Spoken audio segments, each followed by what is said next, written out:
À peine la rentrée des classes a démarré que ces enfants de l'école primaire publique Ganon sont condamnés à rester dans ces conditions pour se faire inculquer le savoir. Depuis l'année dernière, les groupes pédagogiques ont évolué. Les infrastructures n'ont pas suivi cette évolution. Même le mobilier est une énigme pour la directrice de cette école. Bon, vous voyez, l'état de hangar qui abrite les élèves de CE1 est déjà branlant. Et à tout moment, surtout qu'il pleut ces derniers temps-ci, ça peut causer de dégâts. Ça peut tomber sur les enfants.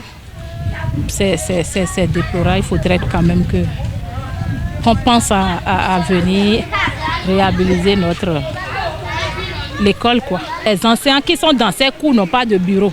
Eux-mêmes s'asseyent sur des tables bancs comme les enfants. Donc, leur condition aussi n'est pas souhaitable. Notre curiosité nous a poussé à demander si les classes ne peuvent pas être jumelées. Mais la directrice nous explique que ce n'est pas faisable. Tel que vous le constatez, nous avons un module de 3 classes. Et 3 salles autres de classe sont en hangar.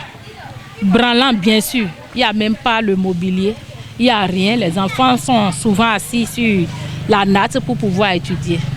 Bien sûr, depuis l'année dernière, c'est ce que nous assistons ici à Ganon. Et ça continue encore. Les années antérieures, des cotisations se feraient par les parents au dire de la directrice pour réhabiliter les hangars. Mais depuis un moment, cela n'est plus possible. Oui, par le passé, ils le faisaient, mais en temps, le gouvernement a refusé. Et on a arrêté. Cette année, ils sont venus, mais on leur a dit que le gouvernement a refusé. On ne sait pas quoi faire.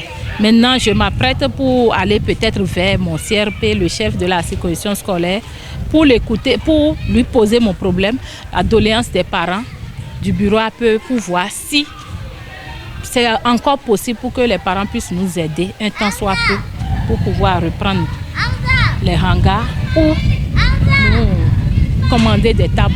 La directrice a mené de maintes démarches pour améliorer les conditions des élèves et des enseignants qui se donnent le rendez-vous du donner et du recevoir sous ces hangars avec tous les risques que cela comporte. C'est vraiment déplorable parce que tout ce que l'on peut faire tout ce que nous devons faire pour que l'État puisse nous écouter a été déjà fait. On nous a demandé de venir à la mairie, d'écrire, de suivre ça. Ce que j'ai fait, mais ça n'a pas marché.